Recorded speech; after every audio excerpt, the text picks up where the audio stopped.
তো দেখেন সাকসেসের সঙ্গে আমি অনেকবার বলেছি যে আলাদা কোনো ওষুধ ব্যবহার করা ঠিক নয়, সাকসেস একা ব্যবহার করা উচিত। আসলে দেখেন এখন প্রজেক্টে অনেক স্প্রে লাগে, 6 থেকে 60 ড্রাম স্প্রে লাগে। তো এটা আলাদাভাবে দেওয়া আমার পক্ষে অসম্ভব ব্যাপার বা অনেক কষ্টসাধ্য মনে হচ্ছে, যার ফলে কিন্তু আমি একটি টেকনিক অবলম্বন করছি। আমি কিন্তু সাকসেসটাকে এই ড্রামের মধ্যে এখন কোনো পানি নেই, আমি কিন্তু প্রথমেই সাকসেসটাকে দিয়ে দেবো। সাকসেস দেওয়ার পরবর্তী সময়ে যখন পানি দিয়ে দেবো তারপরে কিন্তু আমি ফুল ড্রাম লোড করে কিন্তু আমি সবিক্রণটা দিয়ে দেবো। তো দেখেন আমি এখন সাকসেসটা 16 লিটার পানির জন্য 25 মিলি দিয়ে দিব। এই যে 25 মিলি দিয়ে দিয়েছি, এটা দিয়ে আসলে 100 মিলি দিয়ে এখন 4 ড্রাম করে হচ্ছে। আমার কালকে আরও স্প্রে করেছি, এটা শুধু 1 ড্রাম বাকি ছিল, যার ফলে কিন্তু এখন আসা। তো দেখেন এটা শেষ, এখন আমি শুধু খালি ড্রামের মধ্যে কিন্তু এটা দিয়ে দিচ্ছি। এখন আমি এইখানে আর কি পানি দিয়ে দিব।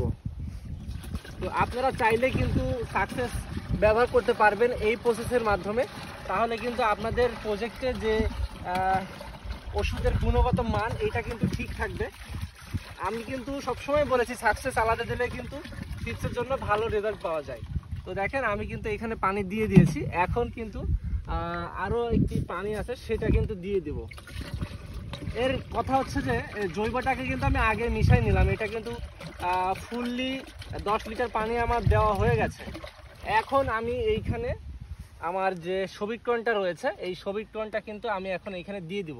সবিক্রণটা আসলে 1 মিলি করে দিচ্ছি আমি, এটার হচ্ছে 16 লিটার পানিতে 16 মিলি। তো দেখেন আমি কিন্তু এবার সবিক্রণটা দিয়ে দিয়েছি। এখন আমার প্রজেক্টে আমি এই দুটা স্প্রে যদি একসঙ্গে করি এক্ষেত্রে আমার আর কোনো বাধা থাকবে না। দেখেন তো এইভাবে মূলত আপনারা এই প্রসেসিংয়ের মাধ্যমে আপনারা চাইলে ভিটামিন বিষ সবগুলো কিন্তু একসঙ্গে আপনার একটা স্প্রের মধ্যেই কিন্তু আপনারা দিতে পারবেন।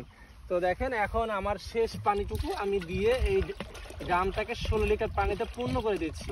তো আপনারা চাইলে এই প্রসেসিংয়েই কিন্তু অবশ্যই আপনারা আপনাদের জমিতে স্প্রে করতে পারবেন। দেখেন আমার কিন্তু প্রত্যেকটি ওষুধ তার নিজস্ব গতিতেই কিন্তু পানির সঙ্গে মিশে গিয়েছে, কেউ কারো কিন্তু ক্ষতি করবে না বা সেই ওষুধের গুণাগুণ নষ্ট করে দিবে না। তো সকলে ভালো থাকবেন, সুস্থ থাকবেন। আসসালামু আলাইকুম।